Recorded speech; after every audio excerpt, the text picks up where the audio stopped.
Scalability is very tough. We take longer to actually create a monetizable value, so where we can attract more capital, and either we exit or we keep it or make the company grow. So that's one huge difference between US, China, and us. That we are not uniform. So scalability is a challenge. Um, the news of the hour is that Kunal Shah has, become the global CEO for WhatsApp, and they've invested in Cred. But I also remember one of the first companies that Meta picked up from India was from your fund, Little Eye Labs, if I remember clearly, right? Tell us a little bit more. How does a young Indian entrepreneur, attract the eyeballs of the best companies in the world and get acquired? Elon Musk has done with the IPO of SpaceX. Right. He's taken so much money out. Now, of course, ChatGPT wants to do the same thing, but apparently this morning I heard they've delayed it till next year. How many companies have you funded so far, Sarath, over the years? I think it's close to over 100 companies actually. Wow. Incredible.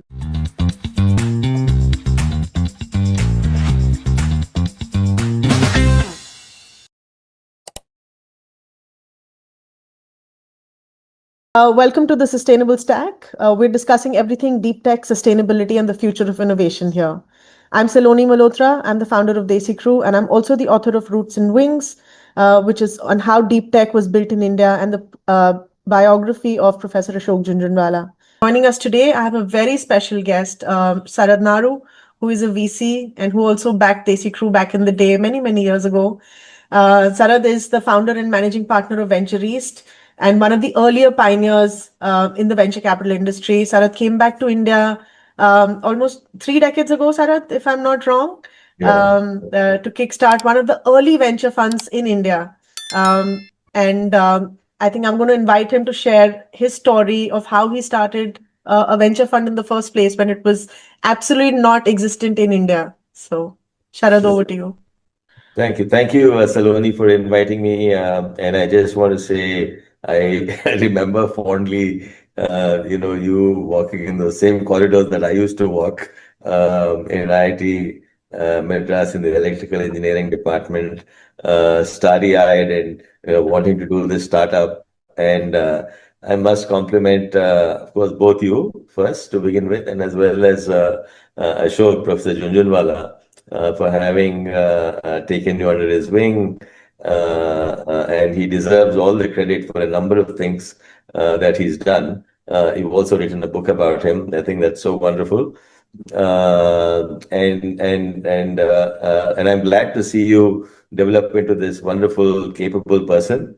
Thank you. I'm glad to be reassociated with you again, not just in this interview. This interview, I hope, is something else, but in the work part of it that we're doing together. Absolutely. Thank you. I don't know if you remember, but we used to call it the corridor of death.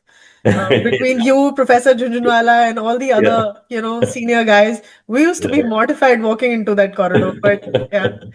But please tell us how you started and how you got into venture capital. Yeah. So I'll just keep that very brief. It was my life has actually been full of fortunate accidents, and it's been a meandering. And somebody looks at it, it seemed like a meandering journey. But I think everything was for a purpose, and I think everything has come together so that I could be in venture capital. I think if I was just a pure finance guy, I could not have done it. If I was a pure tech guy, I could not have done it. If I was a pure marketing guy, I could have not done it. And all those things came together, as well as being an entrepreneur. I was also an entrepreneur before the journey. And all those experiences, I think, helped me to do this. But most importantly, the accidental part of this venture capital field for me was that I was looking to come back to India back in 2004. And a long time ago, maybe most of the listeners would not have been born by then. And I went to meet an uncle of mine who had come to do some work with the World Bank and ask him his idea of what do you think I should do when I go back to India. And he said, hey, you should consider starting a venture capital fund. I had no clue. Though I'd studied finance at Booth, University of Chicago, we had never studied or talked about VC and venture capital, private equity, etc., because that was more the thing in the valley, in Stanford, and not certainly in Chicago. Um, that's how it started, the whole idea. And there were a series of another important fortunate accident for me was AP government decided, along with their investor, which was the World Bank, decided to privatize the management of that fund. If I had not had that thing happen at that time, where the decision to privatize it had happened, and I was there at the right time, there was immense competition, 40 applicants, people like Crisil, Mahindra's, Cipla Pharmaceuticals, Videocon, and VentureEast were the finalists. And we fortunately were able to convince the selection committee that we are the best guys. These were, again, I say accidents, otherwise I would have been trying to raise a fund for a long time because it was the first time, I just said, very early days. But we were lucky with this accidental thing that happened to us, and I got into venture capital. Now it's almost 30 years. 97 is when we started making our first investments. Now it's 2026. So, yes, that's how I got into this journey. Incredible. So it was opportunistic at that point of time for you to move into being a VC as well. I mean, it was an opportunity Very that experienced opportunistic. Yeah, ascension. very opportunistic. But it was, see, the reason I didn't tell you a little bit of the longer story, which was like the idea to come back to India was to make a difference, make an impact. And that was the context in which I asked my uncle, what do you think I should be doing? Yeah. And he said, this is what you should do. And I've given another interview where I talked about you mentioned I grew up with my grandfather, which I did, and one of the things he always used to say was, "Hey, you need to create jobs. You need to find jobs for our people." Yeah. And his idea was to join the IAS and do that. Yeah. And then my ideas changed, and I said, "You can, create jobs by creating, funding startups and creating industries, etc., etc." So that's what VC resonated with me, and I felt I had the right kind of tools to get into VC, though I was new, and everybody in India was new. Even in the US, it was relatively new at that time. Of course, dot-com boom really took it to another level. Yes, it was for me in that sense opportunistic, but I had some goals as to why. Of course. And I think those goals were what bounded everybody walking in IIT Madras at that point of time, at IIT Madras Research Park. When we would see you guys, everyone wanted to do something for India. They wanted to build something that was meaningful, and someone like you were, running a fund, someone was doing an enterprise, someone was trying to build an ecosystem, someone was trying to build a smaller idea. But that was the common value that sort of got everyone together in that moment. Yeah. And it was, I think, just on one small point, I think the Tenet Group and Ashok's idea, which resonated with me, which was that you can use technology for the masses, and importantly, that technology can be redefined, reshaped in a way that competition can't come and copy it soon enough. The competition was more focused on the urban usage of technology, which I think was an appealing idea for me from Ashok and the Tenet. And of course, that's what you also did. But how many companies have you funded so far, Sarath, over the years? I think it's close to over 100 companies, actually. Wow.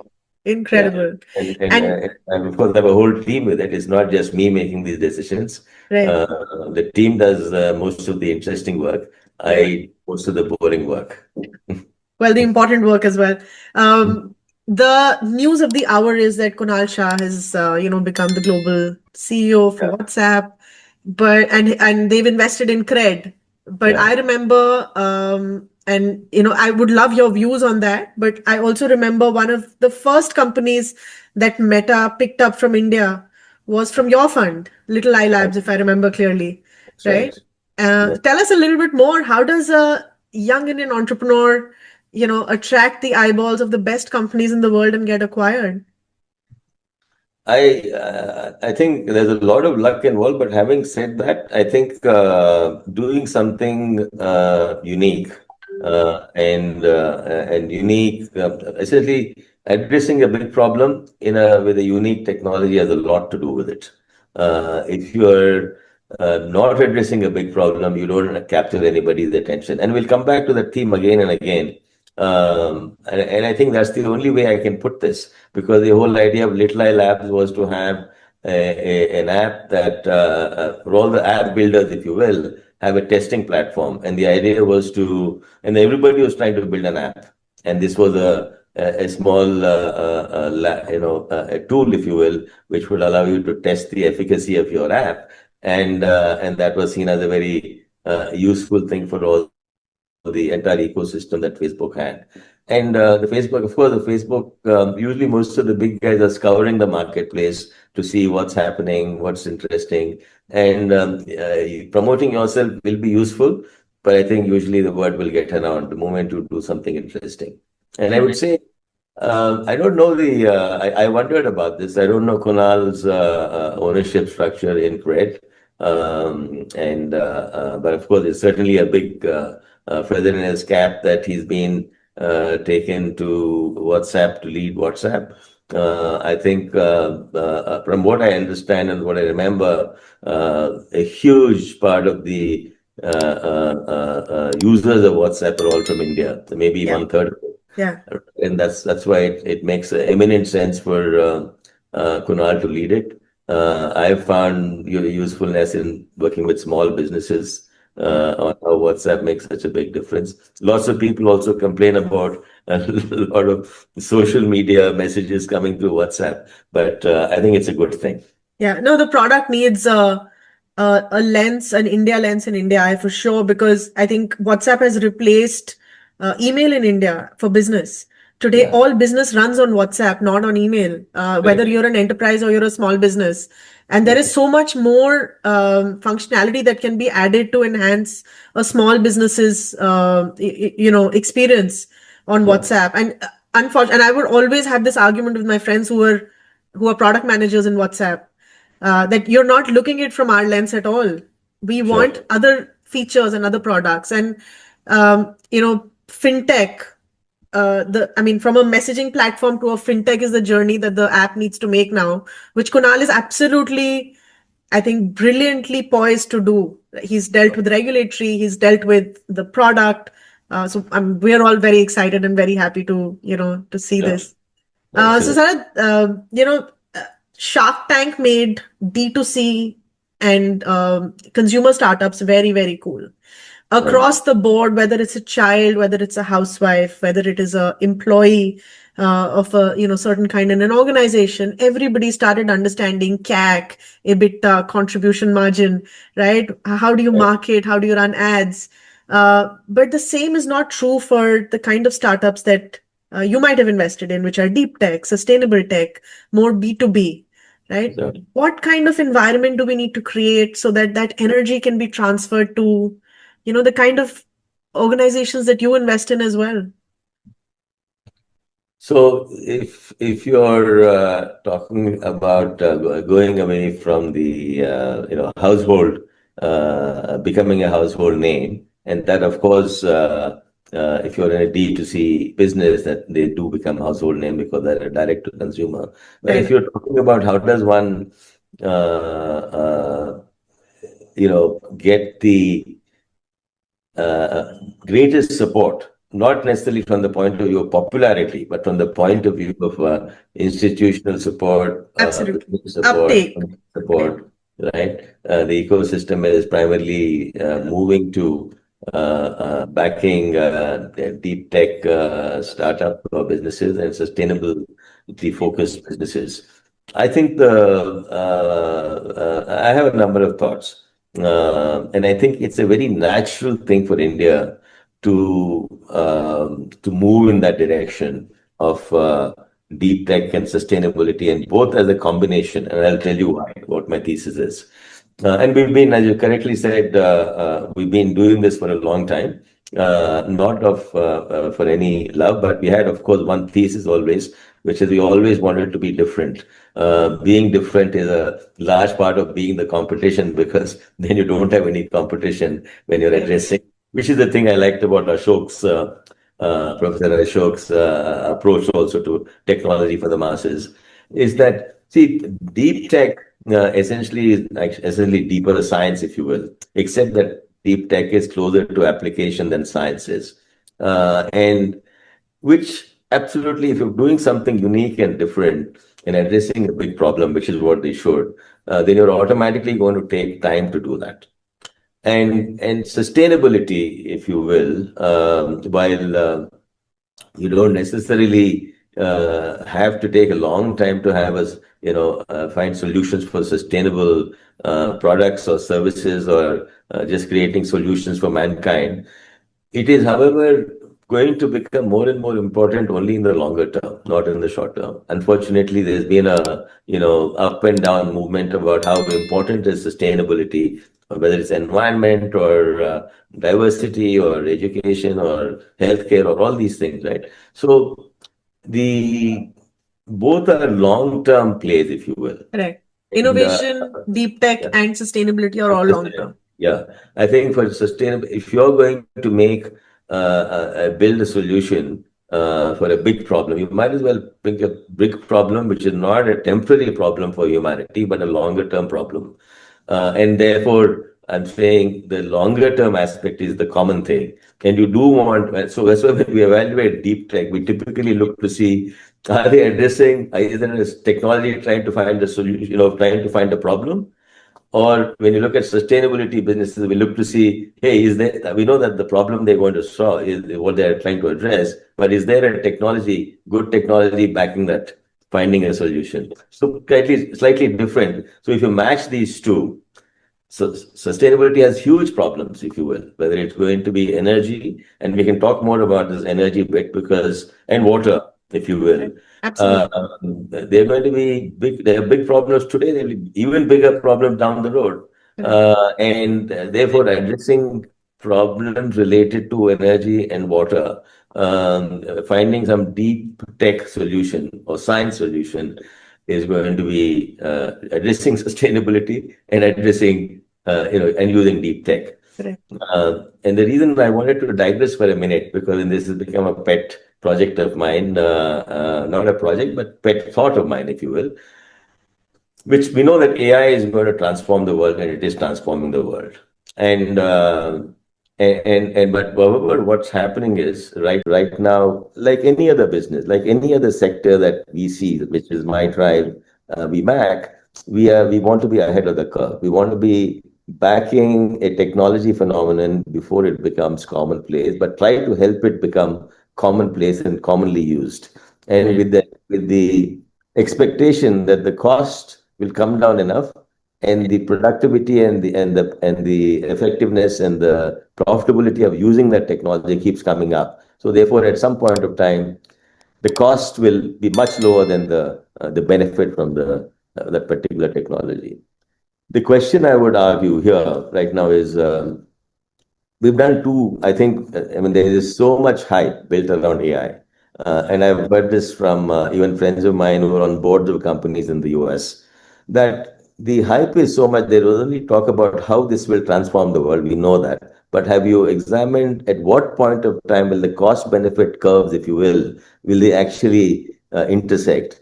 And here is that curve might take a very, very long time. Meanwhile, everybody and their father and mother is taking money away from other parts of technology development, science development, and priorities, and putting it into AI.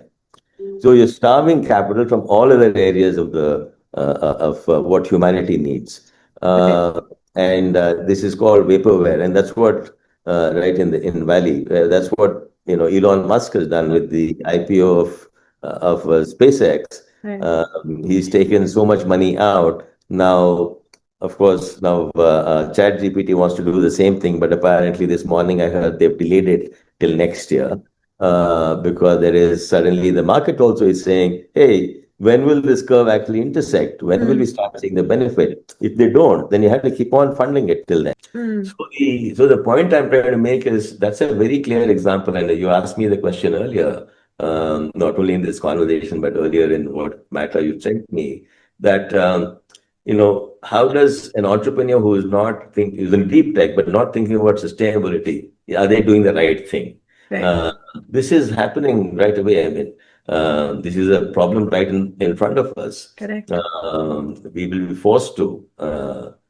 And again, I look at this example of, but unfortunately or fortunately, an entrepreneur has to be single-minded on the success of their Of their venture. venture. Yeah. Yeah. And they leave the sustainability part. Of course, unless their venture is about sustainability solution, Correct. they leave the sustainability part broadly to others. I mean, a classic example is Oppenheimer. You must have seen the movie, right?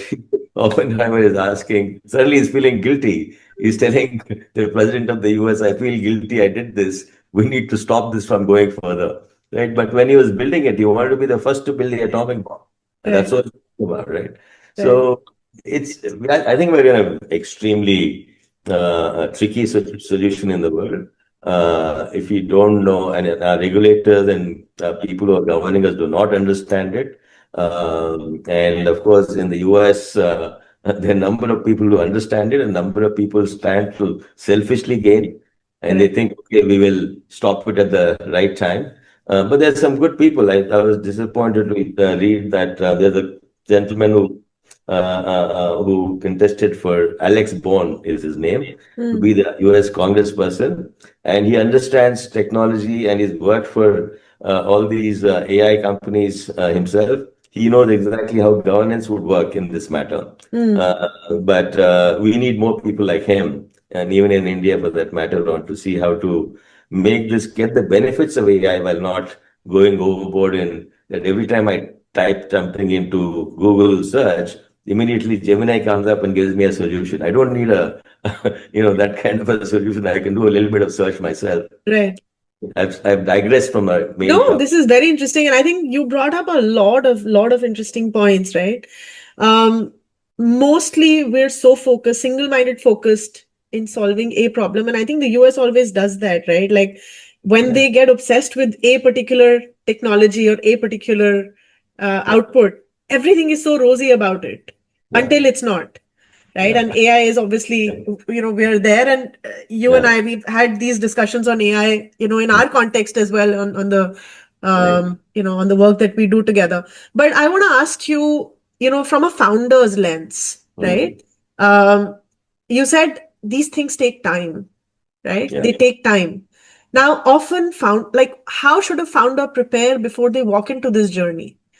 Um, a lot of people, Talking about a it's deep tech, what do you glamorized. want to do? Something. Yeah, it's glamorized. Like YC or even at IIT Madras, it was glamorized that catch them young and get them started, Yeah, right? When they don't know that it can't be done. So they don't have the money.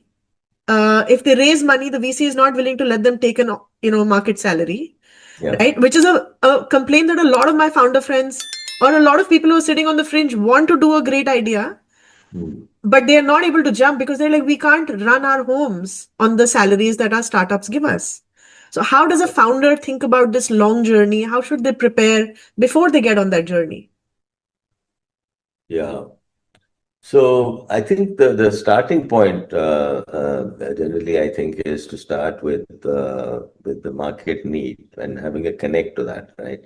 Unless a founder, of course, nobody's thinking about solving a globally important issue starting from day one. Right. You happen to be in an area of technology or science that you're passionate about and you're working there, and then you say, hey, I think there is this. Problem of energy in the rural areas, and I think I have a solution here. Using, I can generate water and sorry, energy from this particular material that's available everywhere, and that's how this thing has to start, and then evaluate whether it is a huge problem or not. Biggest issue we find in not only in founders but also in the scientific establishment, if you will, of in India. And this Yeah. I'm only citing somebody else, one of the Right. directors of a very eminent institution who's in the top three ranked NIRD ranked institutions in the country. And it is, and I don't want to name it simply because it's not relevant, but it is relevant that this important person has said it, that we don't get big ideas coming out of these labs. Hmm.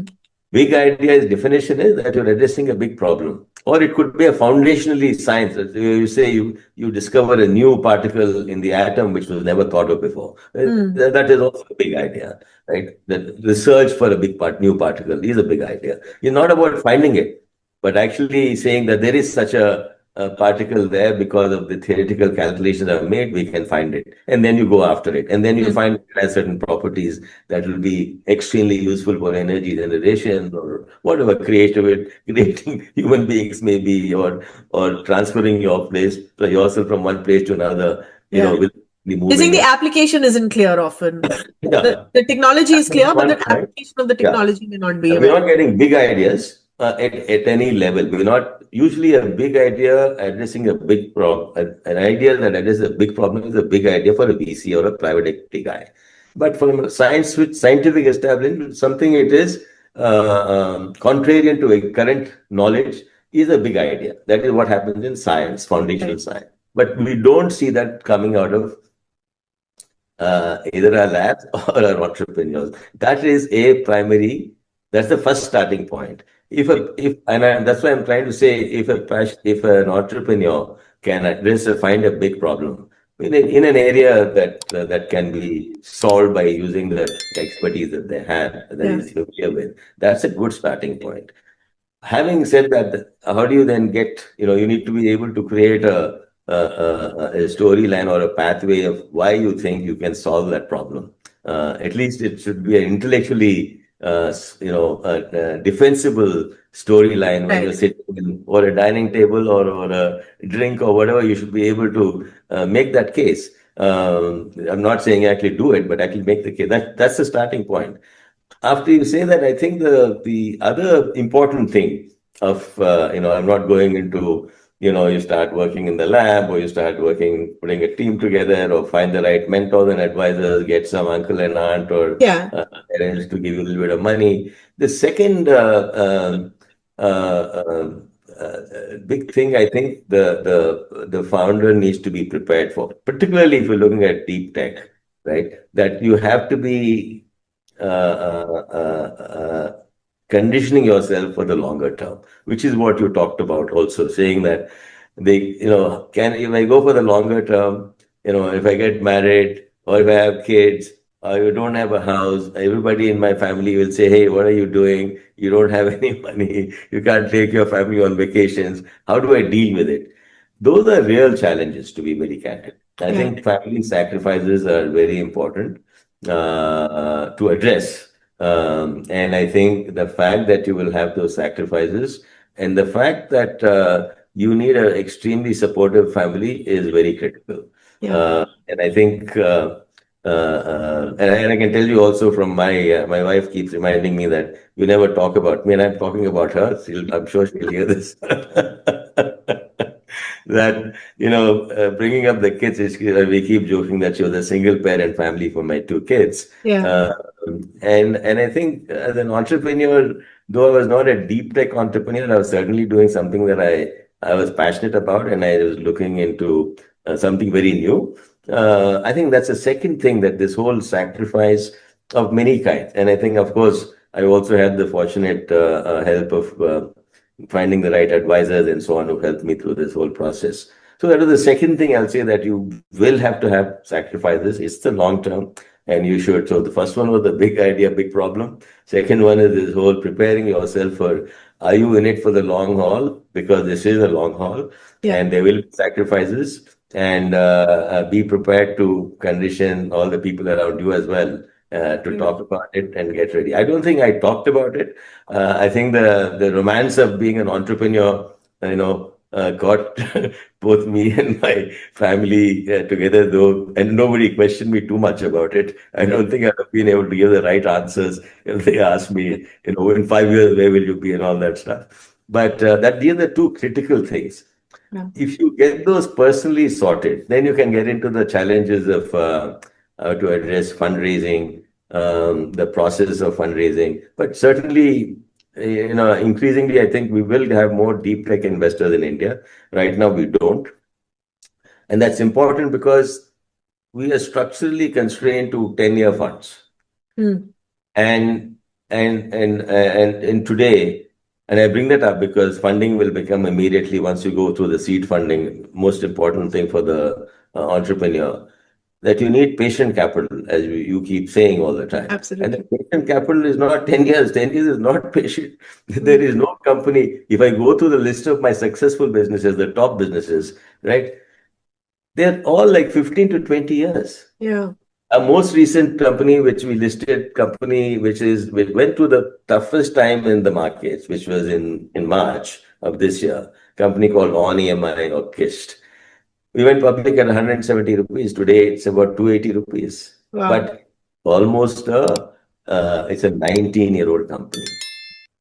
So you Wow. can imagine it took us so long. Now, I mean, it's a different matter. The company is still going to grow. It's highly profitable. It is we'll do extremely well with it. But it took us so long. I mean, typically, if I take any other company that we've done, Gland Pharma was a 4 billion market cap company. 14 years it took from 100. I think they were about 1 or 2 crores in turnover to $4 billion Wow. in, right? I mean, so all I'm trying to say is the patient capital is needed. And our deep tech funds, Government of India is doing a phenomenal thing. And I think the starting point is great, where these fund of funds are only meant for deep tech and they will make the contribution. And I hope, they haven't asked me, but I hope that they will say you must have funds which are 15 to 20 years long. 15 years long with another 5 years of extension possible. It is Hmm. not sufficient to do 8 plus 2, which is what 10 years is what they're doing right now. Right. And that's been a dichotomy in people have not understood there are pressures. And I'm not suggesting that deep tech investing from an investor side is for everybody. It Right. is a portfolio approach. I would say the investors who are coming into deep tech funds should say, okay, 5% of my money I'll put into a deep tech fund. And I know in the long term, we will make the returns because it is addressing a deep, big problem, which is synonymous with deep tech and problem, sustainability related problem. And therefore, and strategic is the other part. India needs strategically important Absolutely. technologies being developed. And that means there'll be value to it. Right. So investors who come into deep tech funds, one is Government of India has decided they're going to come in and they have come in. But they must also say 15 years plus 5 years. Right now, And what do they say? sorry? Right now, how long is like the fund of Right funds? now, How? I think they don't have any determination. They are saying you can apply and you get it. Wow. And, because other commercial investors are going to say we'll come in only if it is, 8 plus 2. Hmm. So they're stuck. So therefore, I think it's important in Government of India when they give a contribution, say make this fund 15 plus 5, Yeah. right? And No, automatically, rightfully so. yeah, And like you said, you've seen your own companies that have yeah, taken 15 years, 19 years. So it exactly. needs. There was, a very interesting thing that I heard recently. I think Nilesh Shah of Kotak Mutual Fund, he leads Kotak Mutual Fund. He said at an opening remark at one of the conferences that India loves risk capital, but we take very different kind of risk. All our money in risk goes towards Ponzi schemes and scams and F&O trading. But if Yeah, an entrepreneur wants to take that money from, be it friends and family or in an IPO, right, for a deep tech company, he's like, we yeah, will not give them that money. And yeah. hence, when a company reaches a certain scale and it Mm, needs risk capital in Series A, Series B, Series C, it is easier for the founder to pack up everything and go elsewhere looking for that same money. yeah. Do you think that is still true or it's changing a little? Yeah, so I think that is true, and I don't want to combine, the lay investor, which is the Yeah. individual little families and so on. They're investing, and there's a tendency to go after quick returns. They're not much into longer term holding, but and of course then you have institutional investors who are having diversified portfolios, and then you have funds which are meant to be longer term funds. These are the three different pools, I would say. Um, we are certainly, there is no motivation to hold money in a particular investment for a long term. We don't have that patience. I think we don't have those incentives. And we may be I haven't seen the record from the point of view of what if you held a particular stock or a bunch of stock for a long time? Will you make more return by churning it? Typically, the Western markets, US markets, certainly churning it constantly doesn't help. You can Hmm. just take a fixed portfolio, reflect in the market, and leave it there, and you'll make the best money you will ever make, right? Hmm. I think that experience also might not be there in India. So I'm just saying I'm not seeing that shift Yeah. going into a more longer term investing. However, I do know in the last 5 to 7 years, venture capital funds and private equity funds in India, a large part of their investment is coming from family offices. Hmm. It's not the case, Which has which changed. shows at least these are people who are constructing diversified portfolios. Right. They're saying, okay, I need to allocate this amount of money to uh, VC and PE as well. And I think I'm seeing the trend, um, but I think it's still a small amount, very small amount, as to the same percentage. If you look for as a US type of diversified portfolio, an institutional diversified portfolio, they'll have a much higher amount. Right.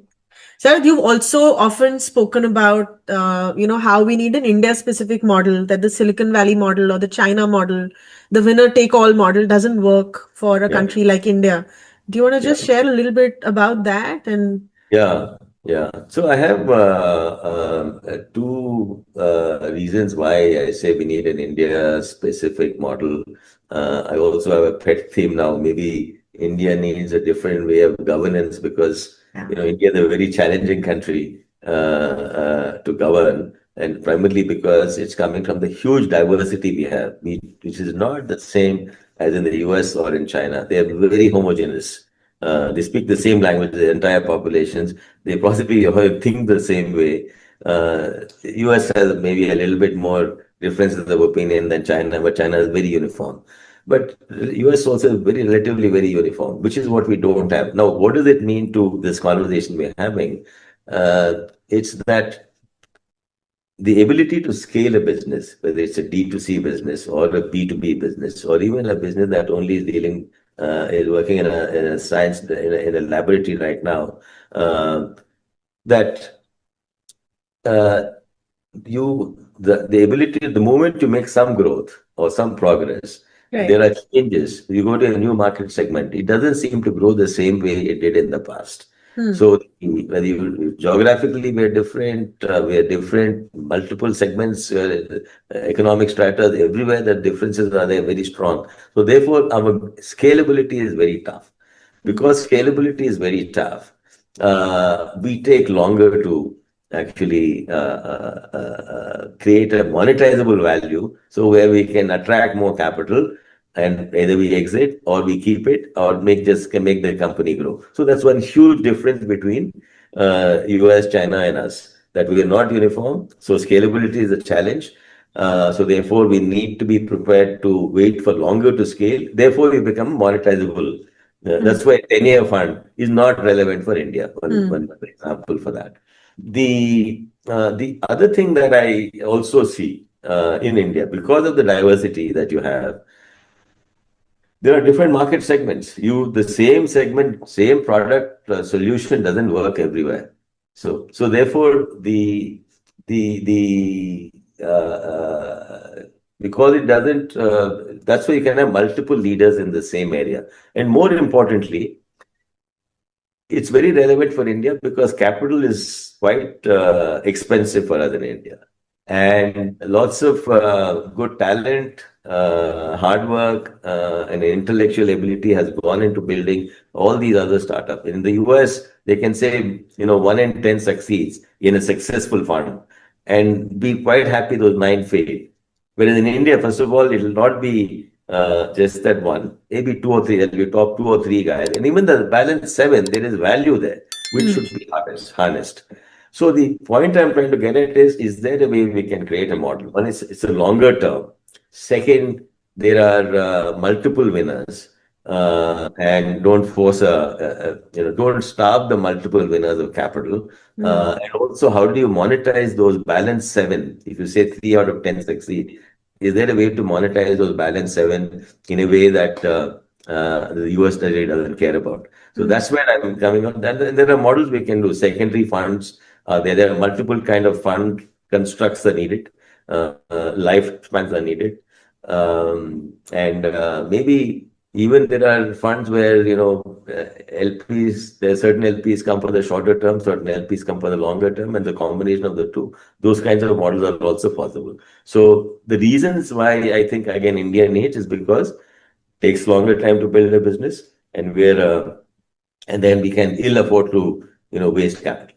I know a thesis that Ajay Jain of Polaris, gave was that typically you can bring it to a certain level, but to Mm. go from good to great, right? Mm. The capital that is needed to go from good to great is extraordinary. Like there is a certain capital needed to come to good, and he's saying for a product, not just for a company, Yeah, yeah, right? But to take that product from good to great, the capital that is needed to go there is extraordinary, and that is not available to everyone. The person who's able to invest yeah, that extra money into yeah, their product, into their thinking, into their company, will yeah, go from whatever. But that capital is not available, like you said. There'll be a lot of people who will remain in the mediocre bucket, but yeah, are necessary, are important. yeah. So, it's a good point, and I think I was involved in years back. Attended a day-long session with, in fact, Arun Jain was there. It was conducted by Rajat Gupta in ISB, and it was about how do you take $100 million to $1 billion company, Right. global company. And there were a lot of discussion there. All the Apollo people were there, the founders and founders of different pharma companies, manufacturing companies, and it was a good discussion. And the capital was one of the things that's required. But there was another thing which was very important, which is the ability to take risk. Mm. Right. And I think the ability to, which you also said earlier, we take risk, but there's like for quick returns kind of a thing. And you also make it like a lottery ticket and not. Similarly, once you reach the $100 million stage of a steady state and there is regular income and there's your employees are comfortable, etc., to go to $1 billion in a matter of a few years, a handful of Right. years. It's not about 10 years you'll do it anyway. That's organic. It's not. We are not. We have to take. We have to bet the shop. And the big discussion we had, and that was my point as a VC. I said, I think we believe. I don't believe that we're taking enough risks. We need to get capital, of course, but we won't take the risk to take that capital. That capital might be costing an arm and a leg, right? It might actually, somebody might take over the company, but will you take that risk to take that bet? I think Right. that's one of the things that doesn't happen. We get to be fairly satisfied. This is the individual temperament of Yeah. India and our ability to handle stress, strain, and difficulties of life. We tend to, we say, okay, we should be happy with what you have, Yeah. which is Yeah. different from saying we need to, go to the highest possible because we want to show that it's possible. Yeah. It's not about our wanting more money. It's about more. Clearly, Elon Musk doesn't need more money. Of course. Yeah. I'm so happy you brought that up, because that is an argument in my household every day, right?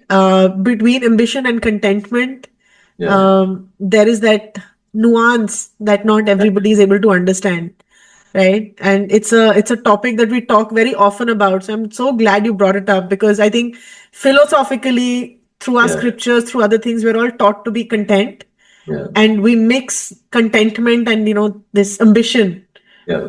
a little bit. So I'm glad you brought that up. And So I think yeah. it's not also pure ambition, right? It is also, in your case, it is about making an impact, right? Yes. And there's a huge loss to humanity because you're not allowed to or unable to make that the maximum impact that you can.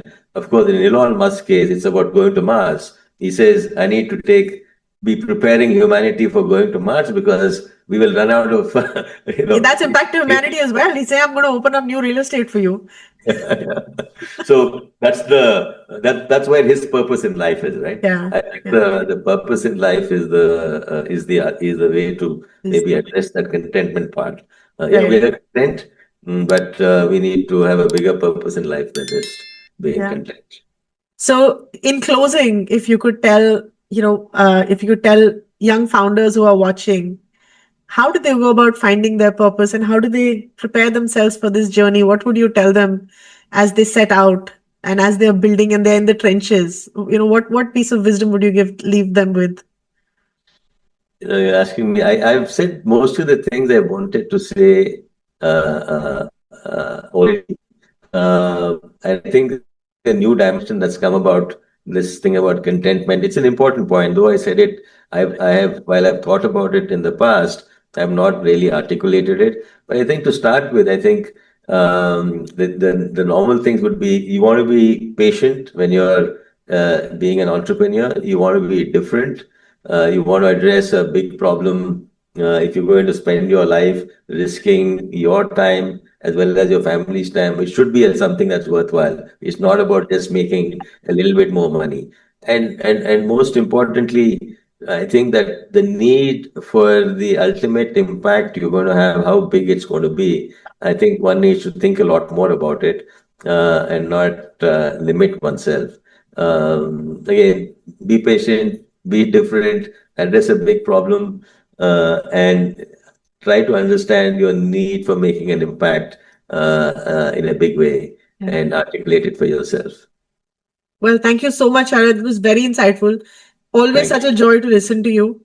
And Thank I think you. we're going to come back for more because I'm not satisfied with the conversation. I want to have more longer discussions with you on I this. would love to. I think this whole AI is an interesting journey for Yes, humanity, and I think absolutely. we need to spend a lot more time. And I am personally involved in how it's impairing or it's going to be preparing for the impairment of learning abilities and thinking abilities at the school level. So Hmm. that's one of the things that I've started working on with the school as a pilot. And certainly love to talk more about that because you're looking at deep tech. Of course, there's some other non-tech stuff that I'm doing, but Right. this is good. Thank you. Thank Thank you you for so having me. much.